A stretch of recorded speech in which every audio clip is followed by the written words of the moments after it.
engaged. She had just turned 31 years old. She was standing in one of the most beautiful places on this entire earth, and she had posted for the world to see that she was exactly where she needed to be. And somebody had dropped a comment on her page, weeks before she died, that said, "He going to kill you." She never responded to it, and now her family is sitting somewhere on the other side of the world, waiting for answers that nobody is giving them. Let me tell you something.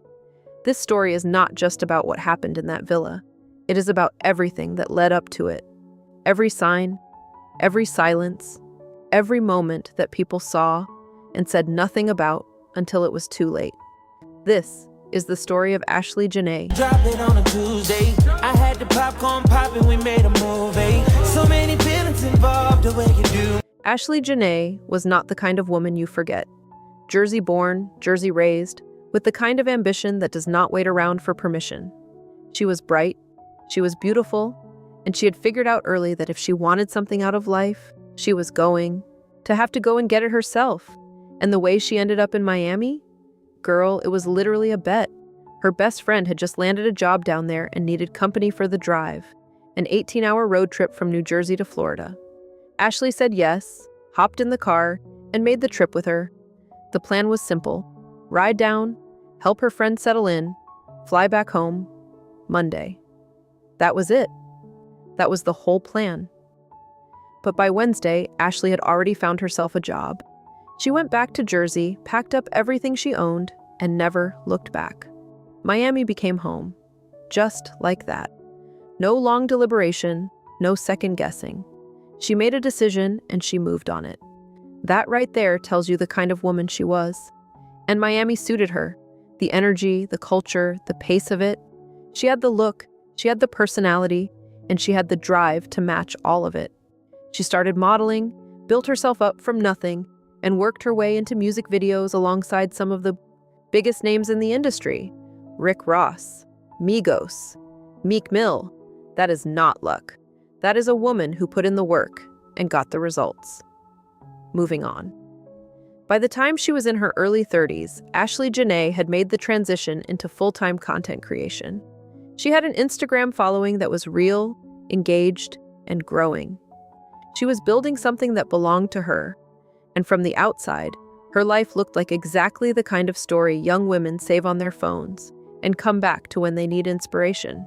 She was living out loud, in full color, and she looked genuinely happy doing it.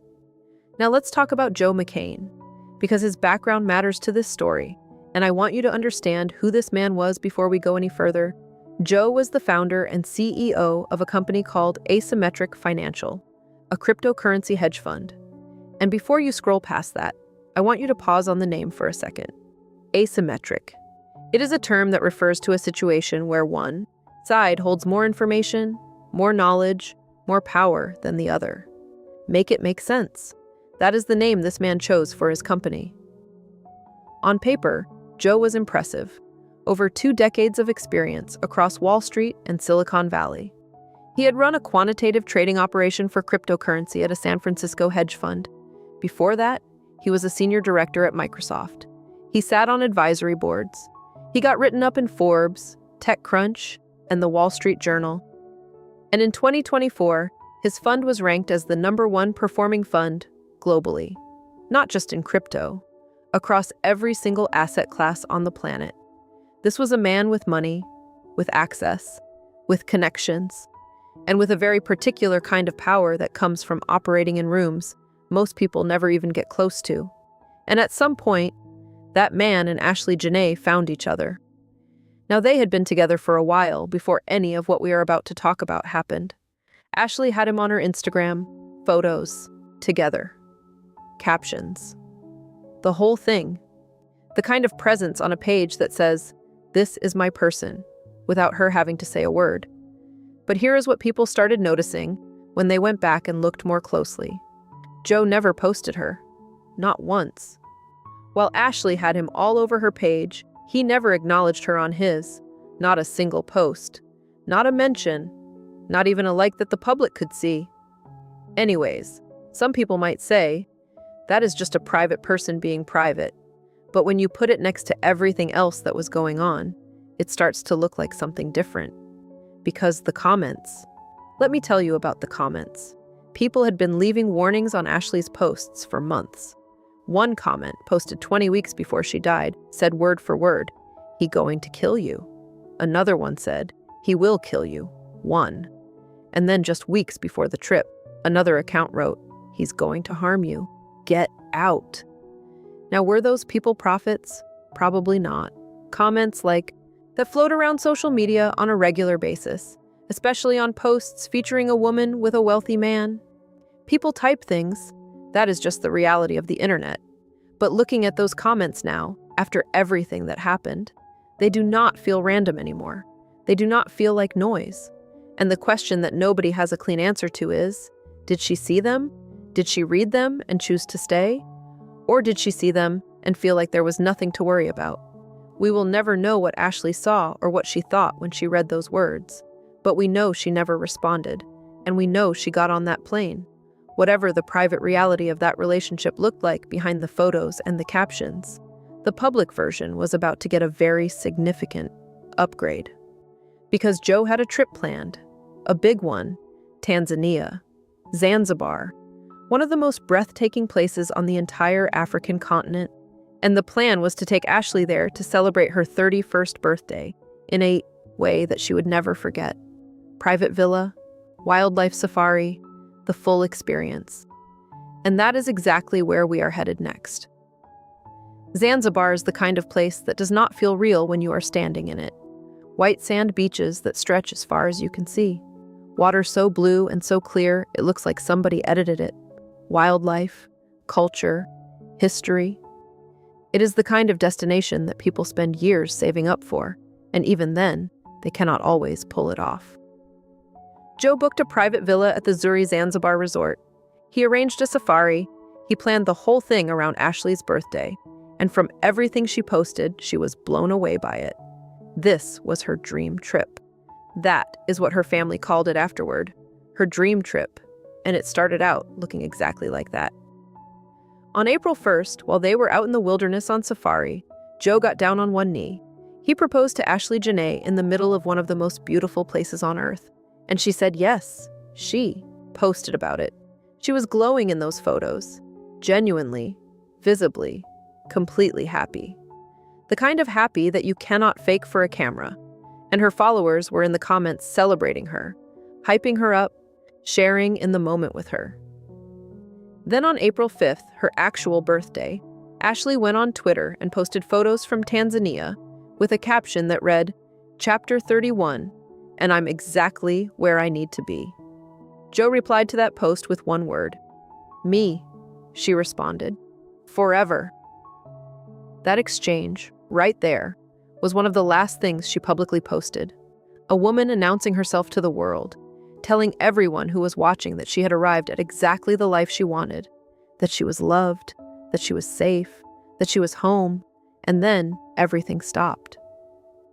What happened next has been reported differently depending on the source, and Ashlee's family has been very clear that anything not coming directly from them should be treated as unverified. So what follows is based on what the family confirmed and what was established through official channels. Ashlee Jenae was found unconscious inside her villa at the Zuri Zanzibar resort. She was rushed to a local hospital, and hours later, her death was confirmed. Girl Joe McCann told Tanzanian authorities that Ashlee had died by suicide, by hanging. Let that sit for a moment. A woman who had just gotten engaged days before. A woman who had just turned 31 years old. A woman who had posted hours earlier for the whole world to see that she was exactly where she needed to be. A woman who, by every single account from the people who knew and loved her, showed absolutely no signs of being in that kind of darkness. That is what he told the authorities. There were also early reports from unverified sources describing details about how she was found, including a description of a cloth tied around her face at what some outlets initially called a different location entirely. The family stepped in quickly to clarify that Ashlee was found at the Zuri Zanzibar villa, and they asked the public to stop circulating details that did not come directly from them. The early hours of this story were messy, with conflicting information coming from multiple directions, which is exactly why the family's statement was so important. But what was not in dispute, what nobody was arguing about, was the claim Joe had made to authorities. And the people who loved Ashlee were not accepting it. The moment word got out, the internet moved fast, and the people closest to Ashlee moved even faster. Ashlee's close friend and PR specialist, Savannah Britt, went straight to Twitter and did not hold anything back. Her post went viral almost immediately. She wrote, "We need justice for my friend.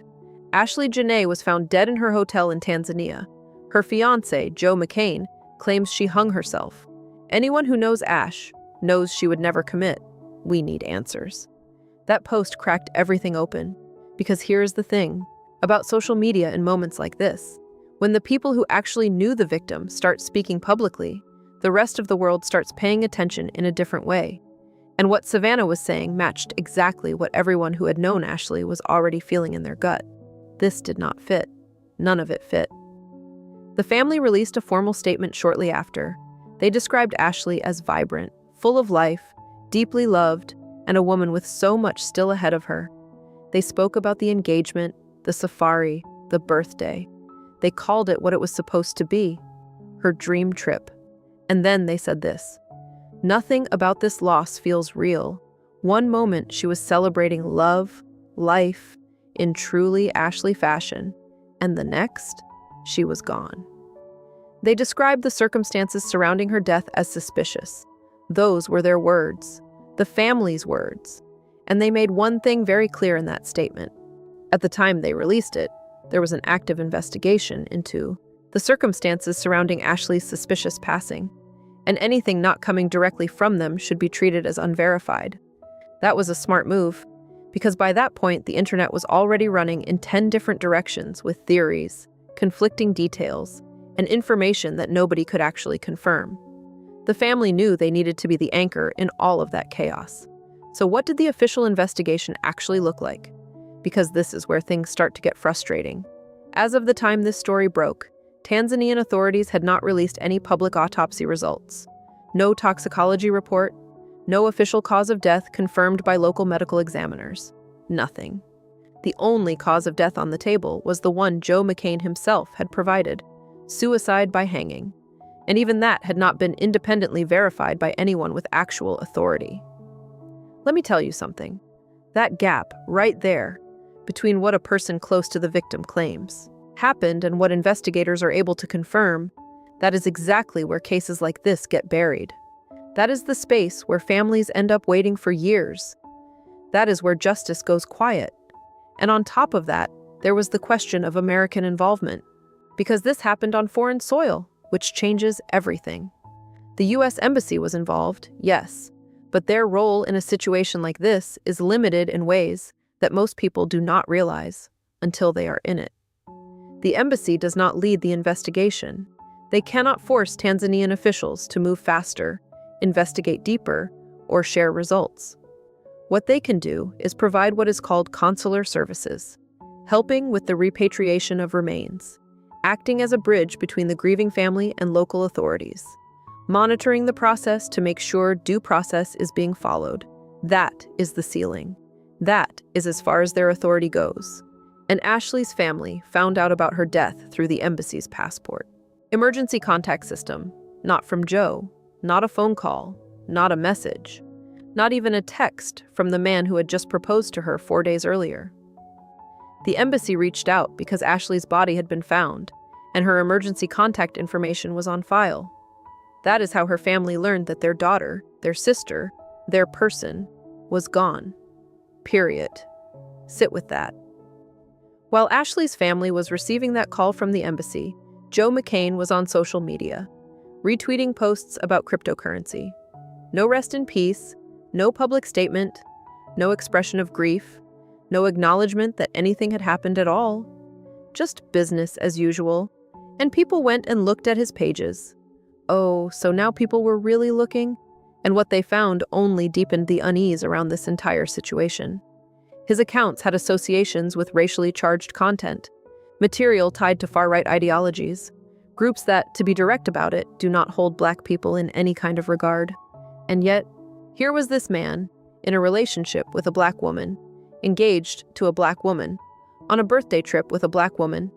People started connecting dots. Whether those dots form a straight line is not for this narrator to say, but what people saw did not sit right with them, and it added another layer to an already deeply troubling picture. Anyways, there were reports circulating at that time that Joe had been taken into custody in Tanzania. Social media was running with it like it was confirmed, but here is the truth. As of the time this story was being reported, no official confirmation of an arrest had been made public. The reports were conflicting. Some said he was in custody, others said he was not, and nobody in any official capacity was saying anything definitive. And that silence, from the people who actually had the authority to speak, was one of the most unsettling parts of this entire story. Because think about what that means. If you are the person who found your fiancé unconscious in your shared villa, you are one of two things. You are either the most broken, grief-stricken person on the planet right now, completely falling apart, unable to function, or you are the person who knows exactly what happened in that room. There is no version of real love where your response to losing her is to go online and talk about market conditions. There is no version of genuine grief that looks like total silence toward the family of the woman you just asked to spend your life with. None. Here is what we knew and what we did not know. At the time this story broke, reports had surfaced that Joe McCann had been arrested in Tanzania, pending charges, and social media was treating it like a done deal. People were sharing it, celebrating it, posting about it like justice was already on its way. But the reality was more complicated than that. As of when this story was being reported, those reports had not been officially confirmed by Tanzanian authorities. No charges had been publicly announced, no court date, nothing on the public record.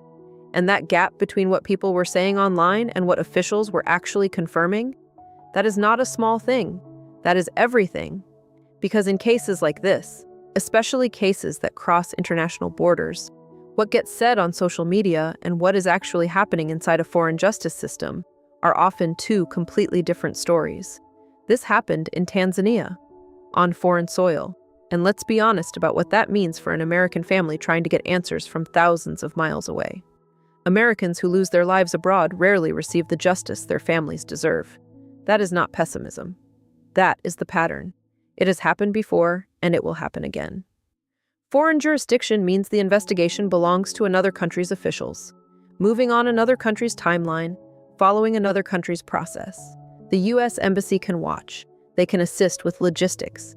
They can make calls and send emails and advocate through the proper channels. But they cannot take over. They cannot demand results. They cannot walk into a Tanzanian courtroom and change how things move.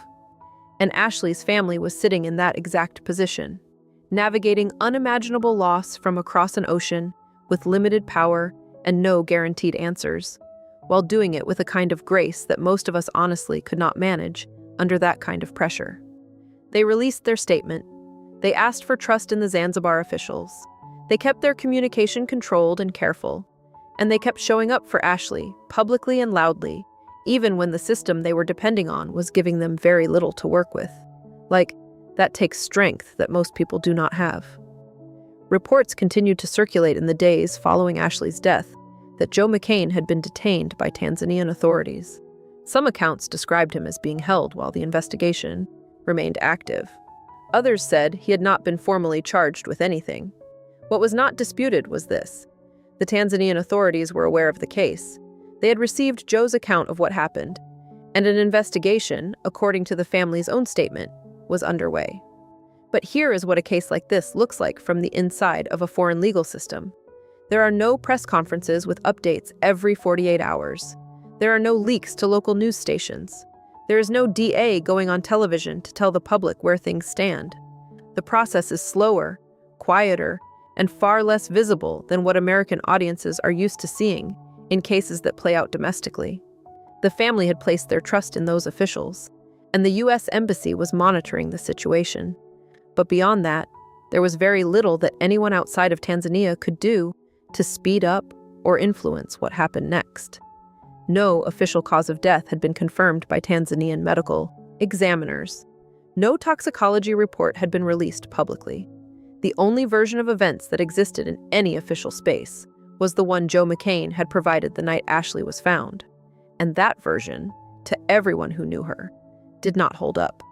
Not because they were in denial, not because grief makes people see things that are not there, but because the woman they described, the woman who had just gotten engaged, who had just celebrated her birthday, who had just posted to the world that she was exactly where she needed to be, that woman and the story Joe told authorities were simply not the same person. Moving on.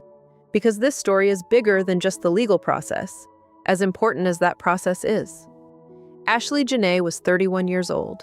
She was Jersey-born, Miami-built, a woman who made a decision on an 18-hour road trip and changed the entire direction of her life without looking back. A woman who worked her way from nothing into music videos with some of the biggest names in the industry and then built her own platform on top of that. A woman who bet on herself, literally, and won. She deserved to come home. And the people saying that the loudest are not strangers on the internet. They are not people with an agenda or a theory they are trying to push. They are the people who knew her laugh, who knew her energy, who knew the way she moved through a room and made everyone in it feel it. Those are the people telling you that this does not add up. And that matters. Because here is the thing that cases like this leave behind, long after the headlines slow down and the social media posts get buried by new content. There is a woman who is gone. There is a family that is still waiting. And there is a man who, in the days following her death, found the time to post about cryptocurrency, but could not find a single moment to say her name publicly. Could not pick up a phone to call her mother. Could not pause for even 1 second to acknowledge that the woman he had just proposed to, the woman who had said forever to him, was gone. I said what I said. This channel does not tell you what to believe. That is not what we do here. Our job is to lay it out, every single piece of it, and let you sit with it. Let you decide what it means. Let you form your own conclusions based on the facts as they are known. But there are some things that do not require a conclusion to be understood. When a woman is gone and the person closest to her cannot find one moment to acknowledge her publicly, that says something. When the family of the woman you just proposed to finds out she is dead from a government agency instead of from you, that says something. When your public response to losing your fiancé is to keep posting about market conditions like nothing happened, that says everything.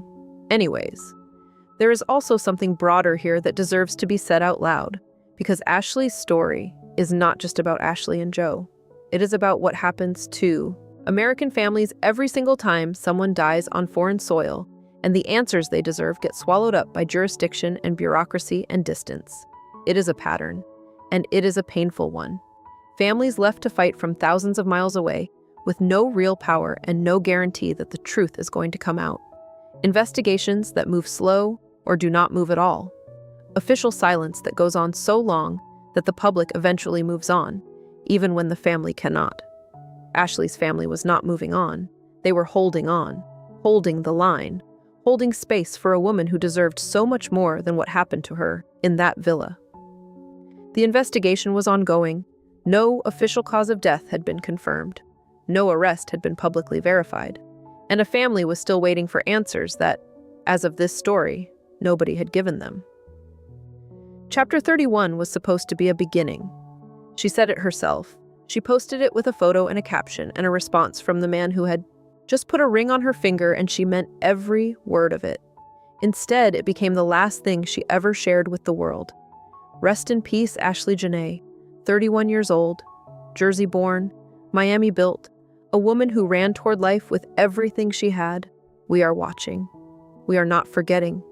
And we are going to keep saying her name.